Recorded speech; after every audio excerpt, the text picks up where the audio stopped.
Hello friends, কিছু serious কথা, যে কথাগুলো যদি আমরা না জানতে পারি তাহলে আমাদের জীবনটা চিরকাল অন্ধকারেই থেকে যাবে। আমরা যতই শিক্ষিত হই না কেন, আমাদের কাছে যতই অর্থ, ক্ষমতা, শক্তি যাই থাক না কেন, এগুলো সব হচ্ছে ইলিউশন, ভ্রম। অর্থাৎ দেখে মনে হচ্ছে যে আমি বিশাল পাওয়ারফুল, পলিটিক্যাল পাওয়ার আছে বা আমার কাছে অর্থনৈতিক ক্ষমতা আছে, কিন্তু পরিবার, সমাজ, দেশে যে দ্বন্দ্ব, কলহ, পীড়া, হতাশা চলতেই আছে। রাজনীতির মাধ্যমে আপনি কত দূর যাবেন? সেই ডিজায়ার, এক্সপেকটেশন, পাওয়ার, আরও চাই, পাওয়ার চাই, ক্ষমতা চাই। পরিবারে দ্বন্দ্ব, কলহ, বিভাজন, দুশ্চিন্তা, ভয় লেগেই আছে। ব্যক্তিগত জীবনে হাজারো প্রত্যাশাকে কেন্দ্র করে হতাশা, দুঃখ, বেদনা, যন্ত্রণা। এই যে সমস্ত হতাশা, দুঃখ, বেদনা, যন্ত্রণা, আমি এত পুজো করছি, আমি এত প্রার্থনা করছি, এত আমি ঠাকুরকে, ভগবানকে, ঈশ্বরকে, আল্লাহকে ডাকছি, তথাপি আমার জীবনের যে ঈর্ষা, অহংকার, আমার লোভ, দুশ্চিন্তা, ভয়, ভীতি, দুঃখ, হতাশা থেকে বের হতে পারছি না।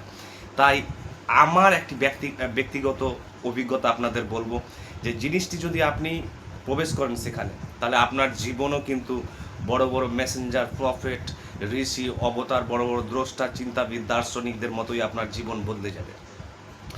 আমিও হাজারো প্রশ্ন খুঁজেছি, জীবন কি, আমি কেন, আমরা ভুগছি কেন। গৌতম বুদ্ধের পথেও গেছি, মহাবীরের পথেও গেছি, হজরত মোহাম্মদের পথেও গেছি, জেসাস ক্রাইস্ট থেকে শুরু করে হাজারো ঋষি মুনিদের পথে আমি গিয়েছি, এবং সমস্ত শেষে দেখেছি যে এই যে সাহিত্য, দর্শন, বিজ্ঞান নিয়ে, আমরা রাজনীতি নিয়ে যতই আমরা কিন্তু অন্বেষণ করি না কেন, এখান থেকে আমরা বেরোতে পারবো না। অর্থাৎ আমাদের জীবন কখনো সেই চরম সত্যের সন্ধান পাবে না।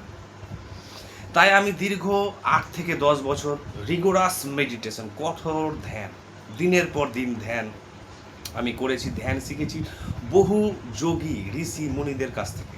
অর্থাৎ আমি পরোক্ষভাবে অনলাইন, ডিজিটাল, বুকস থেকে শুরু করে সব জায়গাকে আমি অন্বেষণ করছি, সারা বিশ্বকে। ভারতীয় দর্শন, পাশ্চাত্য দর্শন, বিশ্বের সমস্ত ধর্মগ্রন্থ পড়ার পর আমি ভেবেছি এ তো হলো শুধু পড়া, এ তো শুধু হলো নলেজ, ফ্যাক্টস, কিন্তু আমি চাই সেই চরম সত্যের স্বাদ, যে স্বাদ পেলে জীবনের আর কোনো দুঃখ, হতাশা, প্রত্যাশা, আর কিছু চাওয়া পাওয়ার ইচ্ছে থাকবে না, আর কোনো কিছু আমাকে ব্যথিত, পীড়িত করতে পারবে না। তাই আমি দীর্ঘ ধ্যানের পর, মেডিটেশনের পর পেয়েছি সেই চরম সত্যের সন্ধান। সেটি হচ্ছে পুরুষ এবং প্রকৃতি, কপিল মুনির এই পুরুষ প্রকৃতি দেখবেন বেদে আছে, গীতায় আছে, মহাভারতে আছে। এই কপিল মুনির পুরুষ এবং প্রকৃতি, অর্থাৎ ডুয়ালিটি, অর্থাৎ চেতনা এবং প্রকৃতি, এই যে ব্যক্ত প্রকৃতি জগৎ দেখছেন, এবং তার অন্তরালে আছে এক অদৃশ্য, অব্যক্ত শক্তি। এই দুটো শক্তি মিলে এই মহাবিশ্বকে নিয়ন্ত্রণ করছে এবং সমস্ত কিছুকে। এটা আমার শরীরেও আছে, অর্থাৎ আমার শরীরটা হচ্ছে প্রকৃতি, আর এর অন্তরে যে চেতনা বা আত্মা আছে সেটি হচ্ছে কনসাসনেস বা ব্রহ্ম। এটি একটি সত্য গেল যেটি আমি পেয়েছি আমার গভীর ধ্যানে, কপিল মুনির সম্পর্কে জানার অনেক আগেই আমি পেয়েছিলাম। তারপরে ভেরিফাই করে দেখলাম যে এরকম জগৎ একটি আছে। এরপরে আরও একটি জগৎ পেয়েছি, ইনফিনিট কজালিটি, অর্থাৎ অনন্ত কার্যকরণ সম্পর্ক, যে এই জগতের কোথাও শেষ নেই, কোথাও শুরু নেই, কোথাও মধ্যম নেই, অনন্ত। কিভাবে আমাদের প্রত্যেকটি জিনিসকে, আমাদের শ্বাসকষ্ট থেকে, আমাদের চিন্তন থেকে শুরু করে আমাদের প্রত্যেকটি ডিসিশন, পরিকল্পনা, ইচ্ছে, আকাঙ্ক্ষা, সমস্ত কিছুকে প্রভাবিত করছে এই প্রকৃতি। এবং প্রকৃতির অন্তরালে যে শক্তিটি আছে, অদৃশ্য শক্তি, সে কিভাবে আমার জীবনকে ইনফ্লুয়েন্স করছে, পরিচালিত করছে এবং প্রভাবিত করছে, সেই জগৎ। এবং আত্মার পুনর্জন্ম, এবং আত্মা বহুবার, কোটি কোটিবার পুনর্জন্ম নেয়, অর্থাৎ বারবার জন্ম মৃত্যু, এবং এই আত্মার মুক্তি নেই। যদিও শাস্ত্রে বলছে আত্মার মুক্তি আছে, মুক্তি নেই। এই আত্মা এই ডাইমেনশন থেকে আর একটা ডাইমেনশনে যাবে, অর্থাৎ অন্য এক ডাইমেনশনে থাকবে। তো এইরকম অসংখ্য জগতের আমি সন্ধান পেয়েছি আমার দীর্ঘ আত্মসমীক্ষা, মনন, অন্তর্দর্শন, নীরবতা, একাকিত্ব, নির্জনতায় থাকার পর, দিনের পর দিন ধ্যানের পর, সেই জগৎকে পাওয়ার পর আমার জীবনে বর্তমানে এখন আর কোনো বড় বৃহৎ অ্যাম্বিশন নেই যে আমাকে রাজনৈতিক ক্ষমতা পেতে হবে, আমাকে অর্থ পেতে হবে, আমাকে অথরিটি পেতে হবে, আমাকে সম্মান পেতে হবে, মানুষ আমাকে ভালোবাসবে। আমার আর কোনো বাসনা নেই, বিন্দুমাত্র দুশ্চিন্তা, ভয়, মৃত্যু ভয় শূন্য হয়ে যাবে।